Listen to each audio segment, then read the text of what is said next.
Hi everyone, welcome to this video. तो आज हम बात करेंगे जावा कोडिंग लैंग्वेज के बारे में कि क्या आपको जावा करनी चाहिए या नहीं करनी चाहिए। जावा का फ्यूचर में क्या स्कोप होने वाला है, जॉब्स जावा में इंक्रीज़ होंगी या डिक्रीज़ होंगी। अगर आप अभी कोई कोर्स कर रहे हैं जावा में या प्लान कर रहे हैं जावा सीखने का, तो क्या आपको कोई और कोडिंग लैंग्वेज या फिर कोई और टेक स्टैक करना चाहिए। तो इन्हीं सब टॉपिक्स को डिटेल में समझेंगे इस वीडियो में। देखो, कुछ टेक स्टैक ऐसे भी हैं जहां पर पहले जावा यूज़ होता था, बट अब न्यू कोडिंग लैंग्वेज आ गई है, न्यू फ्रेमवर्क्स आ गए हैं एंड वो प्रेफर हो रहे हैं। अगर आप उन टेक स्टैक में जावा कर लेते हैं तो आपको बिल्कुल भी जॉब ओपनिंग्स नहीं मिलेंगी या फिर बहुत डिफ़िकल्टी आएगी आपको जॉब सर्च करने में। बट कुछ टेक स्टैक ऐसे भी हैं जहाँ पर जावा की बहुत ज़्यादा डिमांड है एंड बहुत अच्छी ग्रोथ है। तो इसलिए ये वीडियो आप एंड तक ज़रूर देखना, स्किप मत करना। हम सारे पॉइंट्स कवर करेंगे इस वीडियो में। अगर अभी तक आपने चैनल को सब्सक्राइब नहीं किया तो सब्सक्राइब भी कर लेना। देखो, मेरे ओपिनियन में जावा एक एवरग्रीन लैंग्वेज है। फ्यूचर में भी जावा की डिमांड अच्छी रहेगी, अभी भी डिमांड अच्छी है एंड ऐसा नहीं है कि जावा की डिमांड एक्सपोनेंशियली इंक्रीज़ होने वाली है या फिर हर स्टैक में अब जावा यूज़ होगा, ऐसा नहीं है। बट जिन टेक स्टैक में जावा यूज़ हो रहा है वहाँ पर मोस्टली जावा ही डोमिनेट करेगा। तो आप ये वीडियो एंड तक ज़रूर देखना, मैं आपको डिटेल में बताऊंगा कि किन टेक स्टैक में जावा का ज़्यादा यूज़ है एंड लास्ट में मैं आपको अपना कंक्लूजन भी दूंगा। तो इसीलिए ये काफ़ी इन्फॉर्मेटिव वीडियो होने वाली है एंड एज अ बिगनर आपकी काफ़ी ज़्यादा हेल्प कर सकती है। देखो, जावा की डिमांड को एक एग्जाम्पल से समझते हैं। लेट्स से एक कंपनी है एंड उसका एक प्रोजेक्ट है जो काफ़ी ज़्यादा यूज़ हो रहा है एंड वो प्रोजेक्ट काफ़ी ज़्यादा रेवेन्यू भी जनरेट कर रहा है, काफ़ी अच्छा ग्रो कर रहा है, क्लाइंट्स भी सेटिस्फाइड हैं उस प्रोजेक्ट की परफॉर्मेंस से। तो अगर आपको डिसाइड करना हो कि आप उस प्रोजेक्ट की कोडिंग लैंग्वेज को चेंज करें, मतलब आप स्क्रैच से सेम प्रोजेक्ट बनाएं एंड एक नई कोडिंग लैंग्वेज में बनाएं जो एडवांस हो, जिसमें लेटेस्ट फ्रेमवर्क यूज़ हो रहे हो, लेटेस्ट टेक्नोलॉजी यूज़ हो रही हो, तो क्या आप ऐसा करेंगे? देखो, जनरली कंपनीज ऐसा नहीं करती हैं बिकॉज जो प्रोजेक्ट ऑलरेडी मार्केट में है, जो अच्छा रेवेन्यू जनरेट कर रहा है, जो स्टेबल प्रोजेक्ट है, उसको स्क्रैच से बनाना बहुत ज़्यादा रिस्की हो जाता है। एंड जैसे मैंने आपको पहले बताया कि अगर प्रोजेक्ट की परफॉर्मेंस भी अच्छी है एंड स्टेबिलिटी भी है, सिक्योरिटी भी है, तो उस केस में कंपनीज प्रेफर नहीं करती हैं कि उस प्रोजेक्ट का कोड बेस चेंज किया जाए। जावा मोस्टली एमएनसीज यूज़ करती हैं बिकॉज जावा एक स्टेबल लैंग्वेज है एंड जावा की परफॉर्मेंस भी अच्छी है। जैसे AWS में जावा यूज़ होता है, एंड्रॉयड ऑपरेटिंग सिस्टम जावा पे बना है, LinkedIn, Netflix, Twitter, Microsoft, Amazon, Google, मतलब ये सारी कंपनीज भी जावा यूज़ करती हैं। एंड जैसे मैंने आपको बताया था कि जो प्रोजेक्ट्स अच्छा रेवेन्यू जनरेट कर रहे हैं, जिन प्रोजेक्ट्स की परफॉर्मेंस अच्छी है, स्टेबिलिटी अच्छी है, तो कंपनीज कोड बेस नहीं चेंज करती हैं उन प्रोजेक्ट्स के। तो इसलिए जो भी सर्विसेज, प्रोडक्ट्स जिनमें जावा यूज़ हो रहा है, तो वहाँ पर जावा की जो डिमांड है वो स्टेबल रहेगी। मतलब कोई और कोडिंग लैंग्वेज इतनी जल्दी जावा को वो टेक नहीं करेगी। जावा मोस्टली बैकएंड एप्लीकेशंस में यूज़ होता है, एंटरप्राइज ऐप्स में यूज़ होता है, माइक्रो सर्विसेज में जावा यूज़ होता है, तो काफ़ी स्टेबल डोमिनेंस है जावा की। अब एक बार लेटेस्ट ट्रेंड्स भी देख लेते हैं।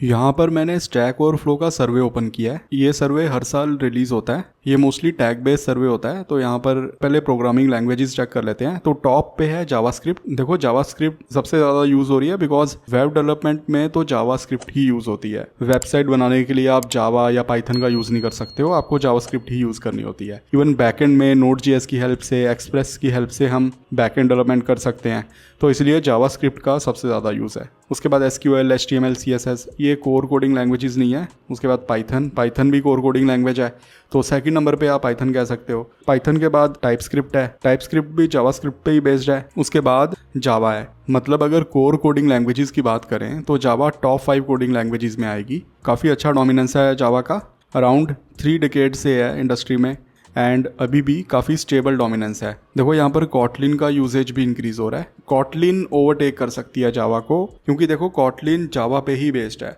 आगे मैं वीडियो में आपको बताऊंगा कि किस टेक स्टैक में अब कॉटलिन प्रेफर हो रही है। यहाँ पर अगर फ्रेमवर्क्स की बात करें तो सबसे ज़्यादा रिएक्ट एंड Node.js यूज़ हो रहा है।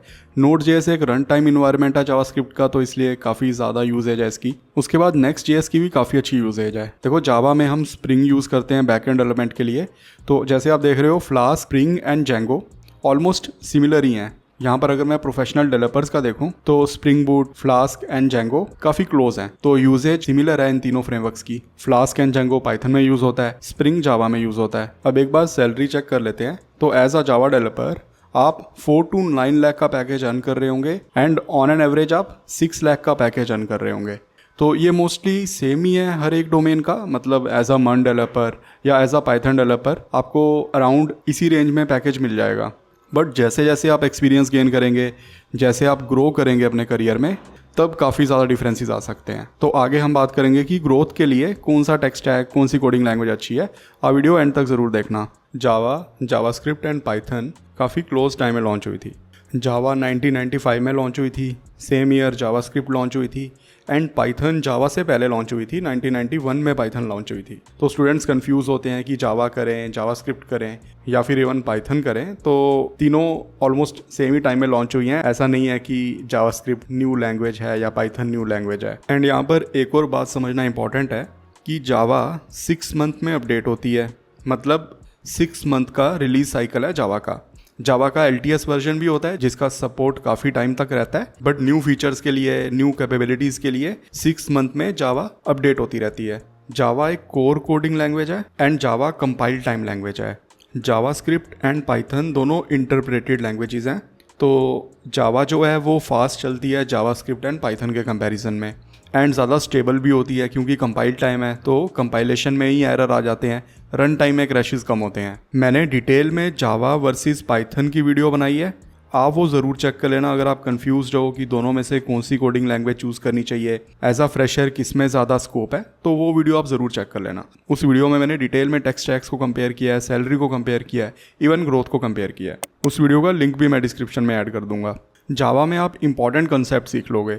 जावा एक स्टैटिकली टाइप लैंग्वेज है, तो आपको डेटा टाइप्स के बारे में अच्छे से पता लग जाएगा। आप ऑब्जेक्ट ओरिएंटेड प्रोग्रामिंग के कंसेप्ट सीखोगे, क्योंकि जावा एक pure object oriented programming language है, तो आपको क्लास बनानी पड़ेगी, ऑब्जेक्ट्स बनाने पड़ेंगे अगर आपको कोई भी मेथड लिखना है।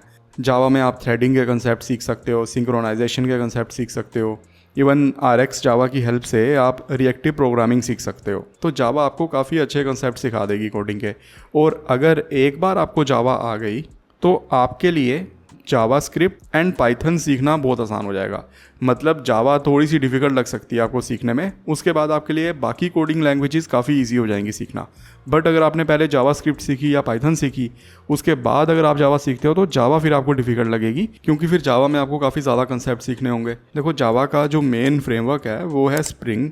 अगर बैक एंड डेवलपमेंट की बात करें तो स्प्रिंग में आपको इनबिल्ट काफ़ी सारी लाइब्रेरीज मिल जाती हैं, आपको डिपेंडेंसी इंजेक्शन मिल जाता है, आपको MVC आर्किटेक्चर मिल जाता है, आपको रिएक्टिव प्रोग्रामिंग मिल जाती है, आपको स्प्रिंग डेटा मिल जाता है, स्प्रिंग सिक्योरिटी मिल जाती है, उसके बाद आपको स्प्रिंग बूट मिल जाता है। तो इनबिल्ट स्प्रिंग फ्रेमवर्क में आपको काफ़ी सारी लाइब्रेरीज, काफ़ी सारे फीचर्स मिल जाते हैं। इसीलिए जावा सिक्योर लैंग्वेज होती है, क्योंकि इनबिल्ट आपको चीज़ें मिल रही हैं। जावास्क्रिप्ट में या पाइथन में आपको एक्सटर्नल लाइब्रेरीज डाउनलोड करनी होंगी, सारे फीचर्स आपको इनबिल्ट नहीं मिलेंगे, और एक्सटर्नल लाइब्रेरीज़ के कुछ इश्यूज़ भी हो सकते हैं, वल्नरेबिलिटीज़ भी हो सकती हैं। तो इसीलिए जावा MNCs प्रेफर करती हैं, क्योंकि जैसे मैंने आपको बताया जावा फास्ट है, स्टेबल है, सिक्योर है, तो इसीलिए MNCs प्रेफर करती हैं। अगर MNCs के प्रोडक्ट में कुछ इश्यूज़ हों, कुछ क्रैशेस हों, एरर हों, तो क्लाइंट्स को काफ़ी ज़्यादा लॉस हो सकता है, कंपनी के रेवेन्यू में भी इम्पैक्ट आ सकता है। तो कंपनी वही कोडिंग लैंग्वेज चूज़ करेगी जो सुपीरियर कोडिंग लैंग्वेज होगी। विच मीन्स कि अगर आप जावा सीख रहे हैं तो आप MNCs के इंटरव्यू के लिए अप्लाई कर सकते हैं, आप as a back end developer के लिए अप्लाई कर सकते हैं, इवन आप DSA भी जावा में कर सकते हैं। देखो, DSA के लिए 2 कोडिंग लैंग्वेजेस प्रेफर होती हैं, एक है C++ and second is Java. C++ ज़्यादा बेटर होती है जावा के कंपैरिजन में, बिकॉज C++ फास्ट है जावा से, बट जावा का काफ़ी अच्छा डोमिनेंस है। एज अ फ्रेशर जावा में आपको ज़्यादा जॉब अपॉर्चुनिटीज़ मिलेंगी कंपेयर टू C++। इसीलिए अगर आप जावा सीखते हैं तो जावा में आप DSA भी कर सकते हो एंड आप बैक एंड डेवलपमेंट भी कर सकते हो। DSA में आपको कौन सी कोडिंग लैंग्वेज चूज़ करनी चाहिए उसके लिए मैंने डिटेल में वीडियो बनाई है। वहाँ पर मैंने जावास्क्रिप्ट, पाइथन, C++ एंड जावा को कंपेयर किया है, तो आप वो वीडियो भी ज़रूर चेक कर लेना, उसमें आपको डिटेल्ड कंपैरिजन मिल जाएगा। एक ऐसे टेक स्टैक की बात करें जहाँ पर जावा यूज़ होती थी बट अब जावा यूज़ नहीं हो रही, तो वो है एंड्रॉयड डेवलपमेंट। अब एंड्रॉयड में कॉटलिन यूज़ होती है।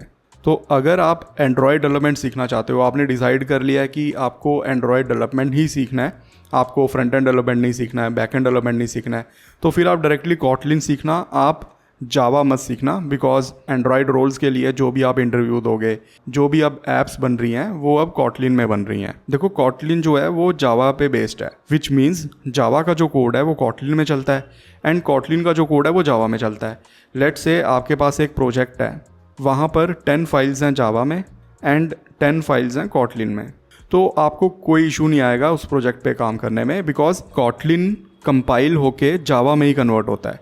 तो इसीलिए आप इजीली कॉटलिन यूज़ कर सकते हो जावा में। कॉटलिन ओवरटेक कर सकता है जावा को even in backend development, but अभी ऐसा नहीं है, अभी जावा ही डोमिनेट कर रहा है। फ्यूचर में जैसे मैंने आपको बताया जावा हर 6 मंथ में अपडेट होता है, तो इतना आसान नहीं होगा कॉटलिन को डोमिनेट करने में। बट एंड्रॉयड के लिए कॉटलिन प्रेफर होता है, तो इसलिए एंड्रॉयड डेवलपमेंट अगर आप सीखोगे तो फिर आप कॉटलिन सीखना। देखो ये सारा मेरा ओपिनियन है जो मैंने अपने पर्सनल एक्सपीरियंस में सीखा है, इवन जो मैंने कोलीग्स के एक्सपीरियंस में देखा है वो मैंने आपके साथ शेयर किया है। अगर आप कन्फ्यूज हो कि आपको मन स्टैक चूज़ करना चाहिए या जावा चूज़ करना चाहिए, तो उसके रिलेटेड भी मैंने डिटेल में वीडियो बनाई है। वहाँ पर मैंने यूज़ केसेस को डिटेल में कंपेयर किया है, सैलरीज़ को कंपेयर किया है, इवन जॉब ओपनिंग्स को भी कंपेयर किया है। तो उस वीडियो का लिंक भी मैं डिस्क्रिप्शन में ऐड कर दूंगा। देखो यहाँ पर एक बात समझना इंपॉर्टेंट है कि आप जो भी कोडिंग लैंग्वेज सीख रहे हो तो आपको उसके साथ एक टेक स्टैक सीखना है, प्लस आपको डीएसए भी सीखना होगा। तो अगर आप जावा चूज़ कर रहे हो तो जावा में आपको बैकएंड डेवलपमेंट सीखनी चाहिए मेरे ओपिनियन में, एंड डीएसए भी आप जावा में ही करोगे। उसके बाद आपको सैम्पल प्रोजेक्ट्स बनाने होंगे, एंड अप्लाई करने से पहले आपको एक प्रोफेशनल रिज्यूम बनाना होगा। मैंने रिज्यूम के रिलेटेड भी वीडियो बनाई है, उसमें मैंने अपना रिज्यूम का टेम्पलेट शेयर किया है, एंड मैंने डिटेल में बताया है कि कैसे गूगल ने मेरा रिज्यूम शॉर्टलिस्ट किया है। तो उस वीडियो का लिंक भी मैं डिस्क्रिप्शन में ऐड कर दूंगा। अभी देखो मार्केट में इतनी ज़्यादा इन्वेस्टमेंट नहीं है, जॉब ओपनिंग्स इतनी ज़्यादा नहीं है, इसीलिए जॉब लगने में डिफ़िकल्टी आ रही है। बट जैसे ही इन्वेस्टमेंट इंक्रीज़ होगी, जॉब मार्केट में जैसे ही ओपनिंग्स आएंगी, तो आई एम श्योर आपकी जॉब भी आसानी से लग जाएगी। आई होप आपने इस वीडियो में कुछ नया सीखा होगा। अगर मैंने कुछ मिस कर दिया या आपके कुछ डाउट्स हैं तो ज़रूर कमेंट करना। अभी तक अगर आपने चैनल को सब्सक्राइब नहीं किया है तो सब्सक्राइब भी कर लेना।